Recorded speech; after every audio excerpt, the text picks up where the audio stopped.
Assalamualaikum warahmatullahi wabarakatuh. Kesempatan kali ini saya akan membahas tentang analisis biaya satuan di era JKN. Mengapa demikian? Karena sekarang proses tarif itu sendiri sudah banyak diambil alih oleh BPJS karena rumah sakit sudah banyak bekerja sama dengan BPJS. Sebagian besar market itu sudah diambil alih oleh BPJS.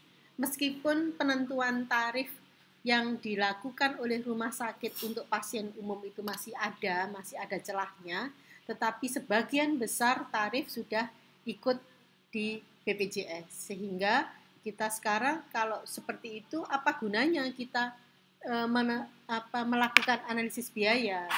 Nah, makanya untuk kesempatan kali ini saya akan membahas tentang analisis biaya satuan di era JKN.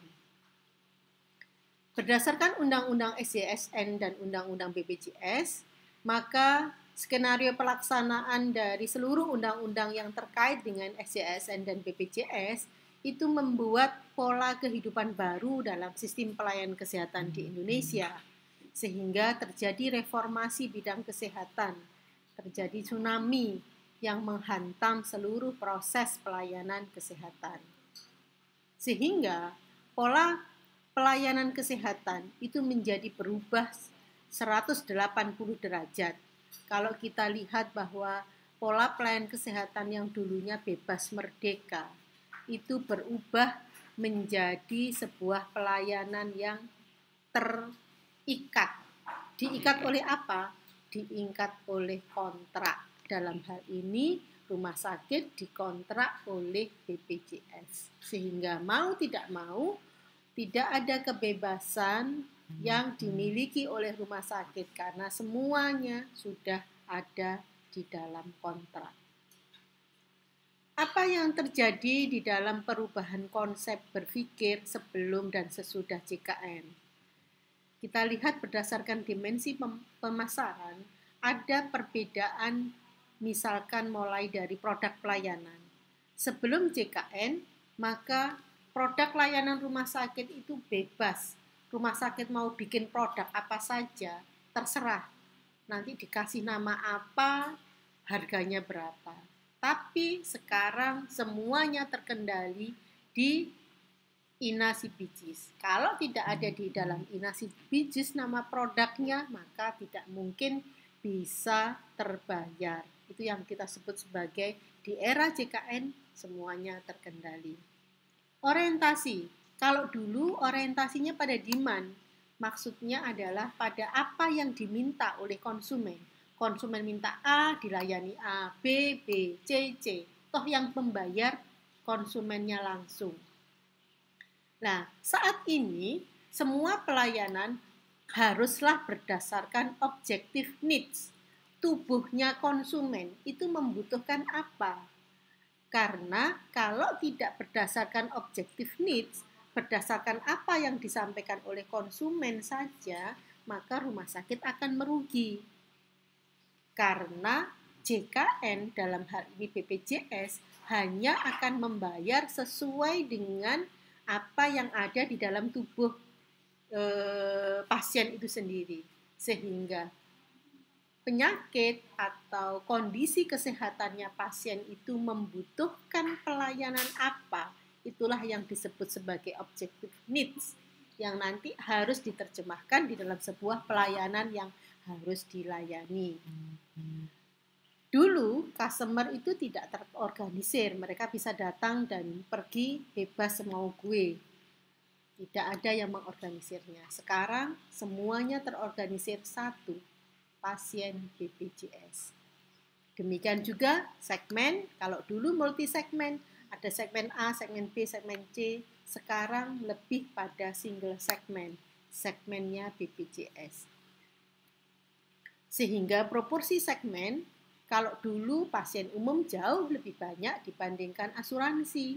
Sekarang pasien asuransinya sudah 75 sampai 90% yang ada di rumah sakit.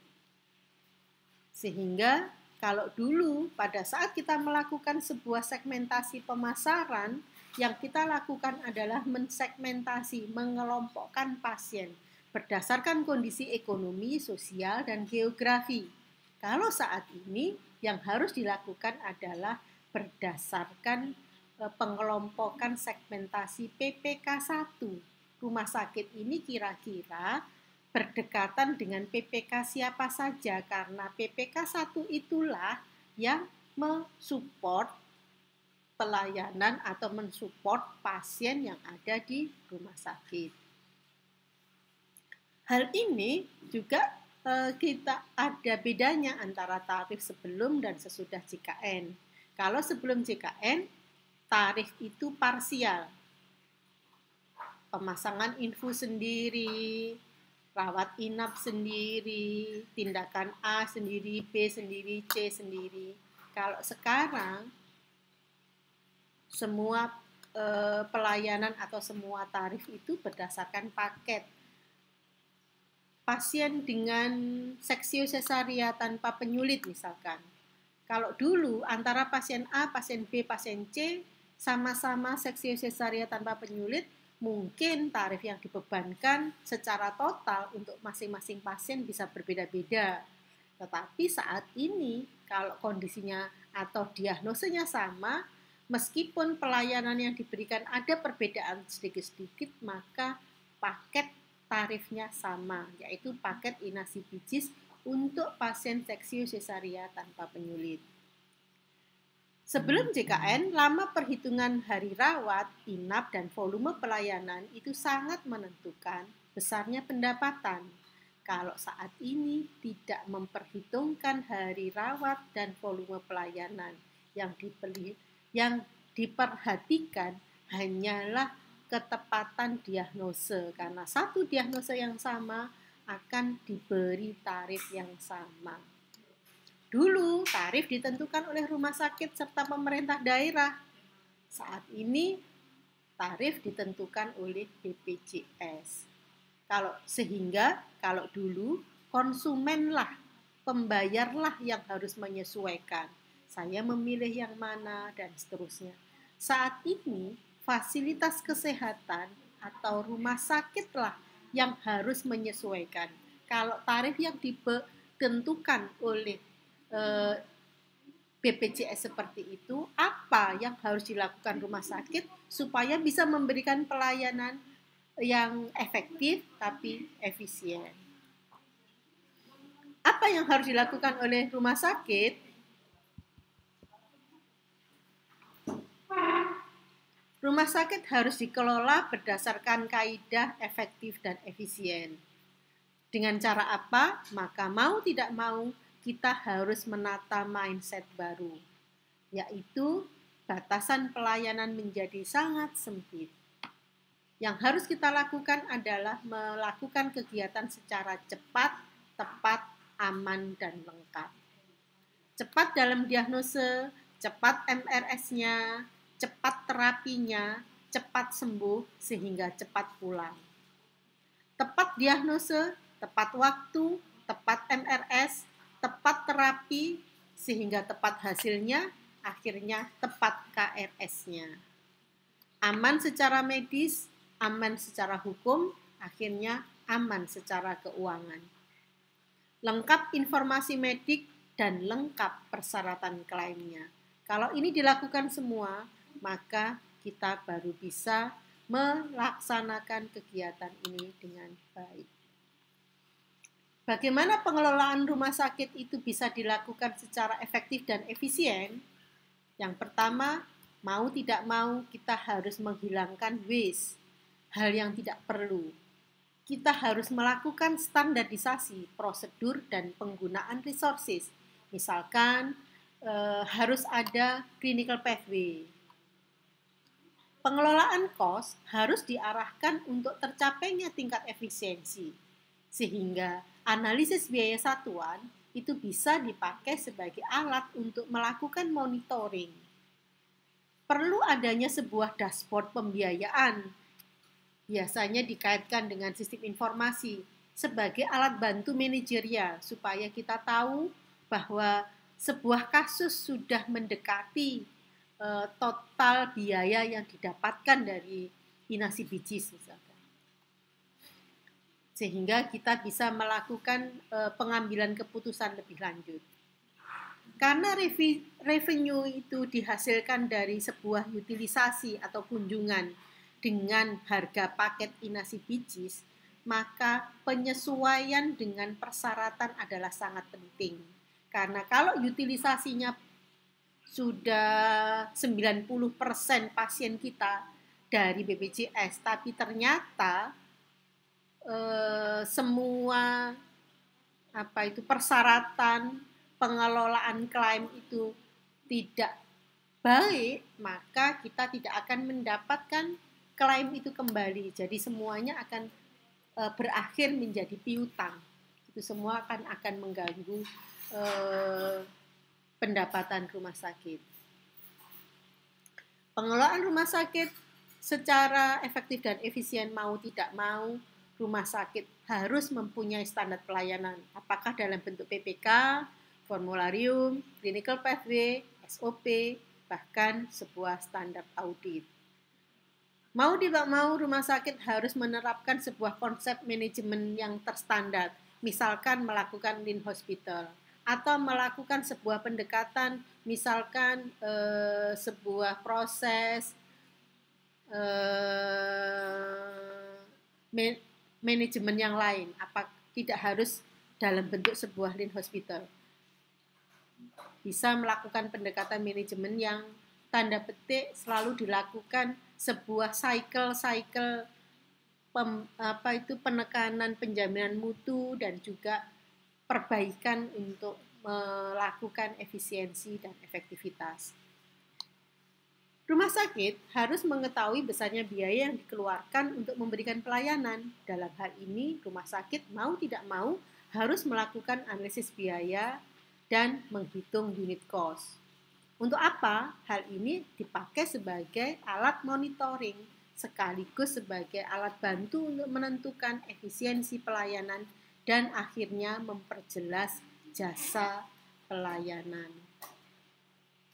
Kita tahu struktur rumah sakit sebelum JKN, tarif sama dengan jasa sarana dan jasa pelayanan, di mana seluruh prosesnya untuk unit cost dan konstanta itu kita hitung terlebih dahulu dan biasanya besarannya sebesar 60% dan kebijakan rumah sakit untuk jasa pelayanan itu maksimal 40%, itu bisa kita lakukan untuk sebelum JKN. Kenapa? Karena saat ini tarif adalah tarif paket inasi bijis.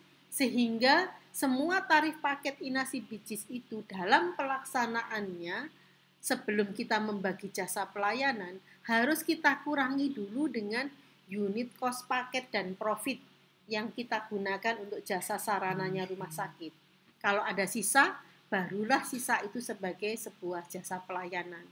Tapi bayangkan kalau di dalam pelayanannya, misalkan semua pelayanan yang dilakukan tidak sesuai dengan inasi bijis, tidak sesuai dengan clinical pathway, sehingga unit cost-nya membekak. Otomatis uang yang didapatkan dari paket inasi bijis itu sudah tidak cukup lagi. Nah, ujung-ujungnya tidak ada uang yang sebenarnya bisa dibagi dalam bentuk jasa pelayanan. Ini semua yang harus disadarkan pada semua pelaksana di rumah sakit. Eranya sudah berubah sehingga kita tidak mungkin lagi membagi jasa pelayanan sesuai dengan model dahulu. Karena kalau seperti itu yang dilakukan, rumah sakitlah yang akan bangkrut. Karena unit cost paket ini terutama digunakan untuk membayar pihak ketiga, obat, reagen, film, utilitas, bahan makan, dan seterusnya. Kaidah dasar yang harus dijalankan di dalam melakukan pelayanan untuk pasien-pasien JKN adalah jangan membatasi pasien. Kenapa? Karena JKN itu menerapkan konsep asuransi kesehatan sosial, sehingga pasti menghitungnya adalah berlaku hukum bilangan besar, di mana ada yang surplus, ada yang minus. Semakin rumah sakit membatasi pasien, maka akan semakin terjadi hukum yang tidak masuk ke hukum bilangan besar, sehingga keefisienan pelayanan tidak tercapai. Tapi semakin banyak pasien, maka akan semakin efisien kita melakukan pelayanannya sehingga terjadilah surplus. Kemudian, masing-masing pihak di rumah sakit harus sadar bahwa di dalam melakukan pelayanan itu mereka bekerja secara tim. Mereka tidak untuk bekerja di unit masing-masing. Aktivitas individu akan mempengaruhi aktivitas tim yang lain, termasuk aktivitas unit kerja satu akan mempengaruhi aktivitas unit kerja yang lain, bahkan kinerja rumah sakit secara keseluruhan. Misalkan, kalau misalkan sebuah pelayanan dokter tidak sesegera mungkin menegakkan diagnose, maka lamanya waktu rawat inap akan menjadi lebih panjang karena belum ditegakkan diagnose, sehingga belum dengan sesegera mungkin melakukan terapi-terapi sesuai dengan diagnosenya. Demikian juga misalkan pemeriksaan penunjang. Kalau pemeriksaan penunjangnya hasilnya lambat, maka otomatis pelayanan berikutnya akan lambat karena penegakan diagnosa berdasarkan hasil laboratorium, pelayanan penunjang nggak kunjung datang, dan otomatis itu juga pada akhirnya akan memberikan dampak pada rendahnya kinerja rumah sakit, karena ujung-ujungnya uangnya didapatkan kok hanya sama untuk kasus yang sama. Kita harus menerapkan salah satu metode manajemen tertentu yang dapat meningkatkan efektivitas dan efisiensi kerja.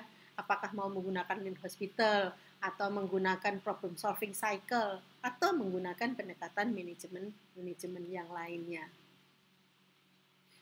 Harus selalu ada proses pembelajaran, pencatatan, evaluasi, dianalisis, dan disusun rencana tindak lanjut untuk dilakukan proses perbaikan. Demikian seterusnya supaya kesalahan tidak terjadi berulang dan terjadi peningkatan efisiensi secara terus-menerus.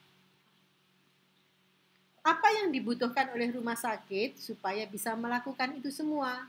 Maka dibutuhkanlah beberapa infrastruktur. Yang pertama, rumah sakit harus menyiapkan dan menerapkan clinical pathway.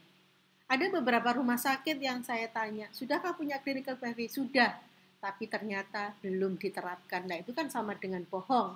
Ada dokumennya, tapi di dalam pelaksanaannya tidak sesuai dengan clinical pathway yang sudah diterapkan.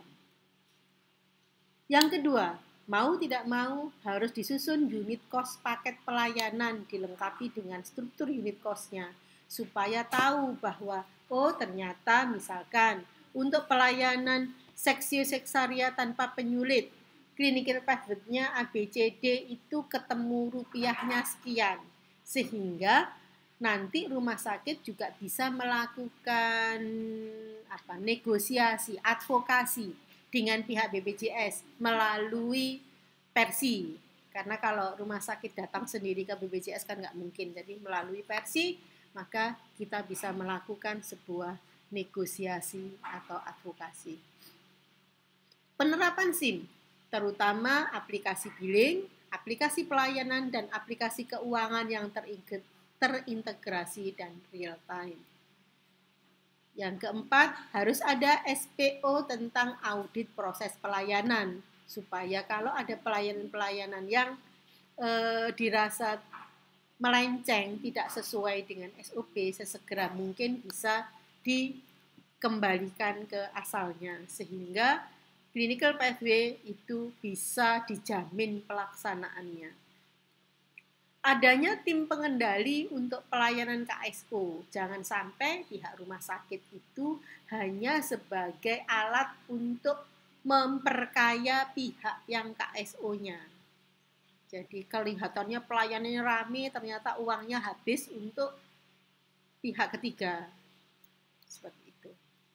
Kemudian sistem audit proses. Ini tujuannya untuk menghilangkan waste. Itu yang bisa saya sampaikan. Mudah-mudahan bisa bermanfaat untuk melakukan proses layanan kita.